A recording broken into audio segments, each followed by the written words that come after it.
Hello everyone, मैं आज आपके सामने एक न्यू टॉपिक लेके आई हूँ जिसमें मैं बताऊंगी यूरिनरी कैथेटर। यूरिनरी कैथेटर जो होता है वो हम जब पेशेंट साइकोलॉजिकल प्रॉब्लम होते हैं या फिर हॉस्पिटलाइज पेशेंट है या ब्लैडर की कोई प्रॉब्लम है उसके लिए हम यूरिनरी कैथेटर इंसेशन करते हैं। जब हम यूरिनरी कैथेटर इंसेशन करते हैं तो हमें क्या क्या प्रिकॉशन करने चाहिए ताकि वो इन्फेक्शन से प्रिवेंट रहे, ताकि उसे यूटीआई ना हो। और उसके बाद फोलिस डलने के बाद जो होता है कैथेटर डलने के बाद हमें क्या क्या प्रिकॉशन रखनी चाहिए, आज मैं आपको उसके बारे में बताऊंगी। सबसे पहले अगर पेशेंट हॉस्पिटलाइज है तो सबसे पहले हमने जो है डॉक्टर्स के ऑर्डर्स चेक करने हैं। उसके बाद जो होता है हमने डॉक्यूमेंट करना है, कंसेंट लेने हैं कि उनके रिलेटिव बिलिंग है फोलिस डालने के लिए, तो वो करना है। अगर पेशेंट जो है ओपीडी बेसिस पे है, अगर वो डलवा रहा होता है तो उसके रिलेटिव को पूछना कि आप बिलिंग हो डलवाने के लिए, ऐसा तो नहीं फोर्सफुली डाल रहे हैं। और ये एक स्ट्राइल प्रोसीजर है, एसेप्टिक तकनीक के साथ इसे डाला जाता है अनस्ट्राइल। और 2% के साथ हम फोलिस इंसर्शन करते हैं, 1% का प्रोसीजर नहीं है इसे। और एंटीसेप्टिक सोल्यूशन और एंटीसेप्टिक तकनीक के अकॉर्डिंग हमने फोलिस इंसर्शन करना है ताकि कोई इन्फेक्शन ना हो। जब भी हम फोलिस डालते हैं फर्स्टली हमें कंसेंट होने चाहिए, सेकेंडली हमें डॉक्टर के ऑर्डर होने चाहिए, थर्ड हमें जो होते हैं जो फोलिस का कैथेटर का सेट होता है वो हमारे पास होना चाहिए। इसमें ड्रॉ शीट होएगी,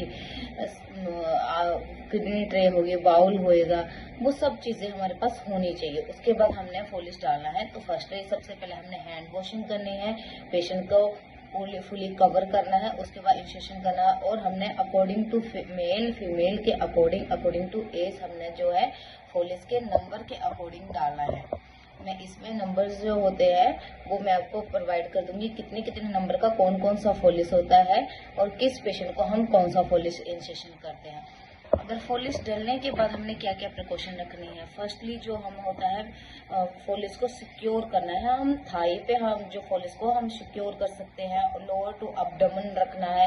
ये नहीं अगर फोलिस जो है सर के पास पड़ा हो या शोल्डर के पास पड़ा हो, हमने लोअर टू अबडमन रखना ताकि उसका फ्लो जो है वो सही रहे।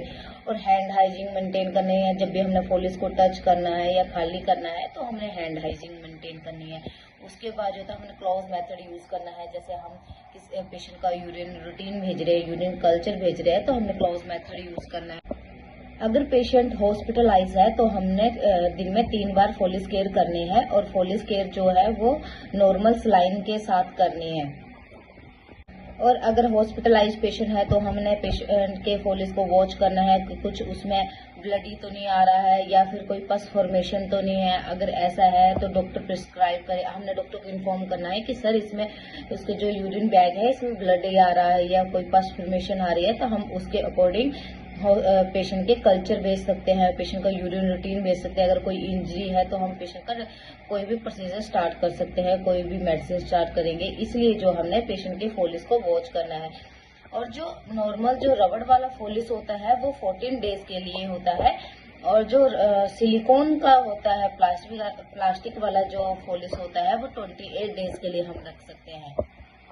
और जो फोलिस में जो हम यूरो बैग लगाते हैं उसका लाइफस्टाइल होता है 3 डेज का, और अगर हम यूरोमीटर लगा रहे हैं तो 7 डेज के बाद हमने यूरोमीटर चेंज करना होता है हॉस्पिटलाइज पेशेंट का और ओपीडी पेशेंट का। तो इन चीजों का हमें ध्यान रखना है ताकि पेशेंट को कोई इन्फेक्शन ना हो, यूटीआई ना हो या फिर कोई बैक्टीरिया ना हो, जैसे क्लेप्सिला, इकोलाई, सूडोमोनास, ये कोई कल्चर उसका पॉजिटिव ना आए। उसके लिए हमने हमेशा प्रिकॉशन रखनी है, एसेप्टिक तकनीक यूज करनी है, hand movement 5 hand hygiene movement use करने हैं, उसके बाद हैंड हाइजीन करनी है। अगर पेशेंट को अगर हमने फोलिस डाल दिया उसके बाद पेशेंट को कुछ टाइम बाद, जैसे 2 या 3 दिन बाद अगर फीवर आ रहा है, एक दिन छोड़ के आ रहा है या कंटिन्यू आ रहा है, तो हम पेशेंट के कल्चर करवा सकते हैं। उसमें हमें पता लगेगा कि पेशेंट का जो इन्फेक्शन है हॉस्पिटल एक्वायर्ड इन्फेक्शन हुआ है या घर से कैरी करके लेके आया, मतलब आउट किसी और हॉस्पिटल में था या घर में था, कहाँ से लेके आया है, तो हम उसके पेशेंट के कल्चर करवाते हैं। फीवर अगर कोई हिस्ट्री आ रही है, पेशेंट टैकीकार्डिया हो रहा है, कोई भी अगर साइनम सिम्टम होता है, पेशेंट के यूरिन बैग में कोई अगर ब्लडी पस फॉर्मेशन आ रही है तो हम उसका यूरिन कल्चर करवाते हैं। उसमें हमें डायग्नोज हो जाता है कि पेशेंट को इन्फेक्शन है। पेशेंट के टीएलसी देखते हैं, अगर वो ज्यादा है तो हम उसके लिए मेडिकेशन स्टार्ट करते हैं, एंटीबायोटिक स्टार्ट करते हैं।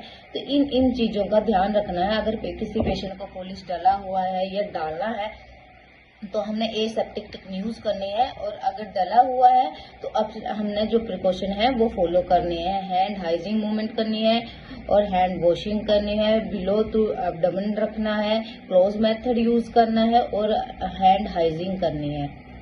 थैंक यू एवरीवन मेरी वीडियो को देखने के लिए। अगर आपने यूरिनरी कैथेटर के बारे में कुछ भी पूछना हो तो आप मुझे कमेंट कर सकते हैं, मैं आपके हर एक कमेंट का रिप्लाई करूंगी। Thank you everyone.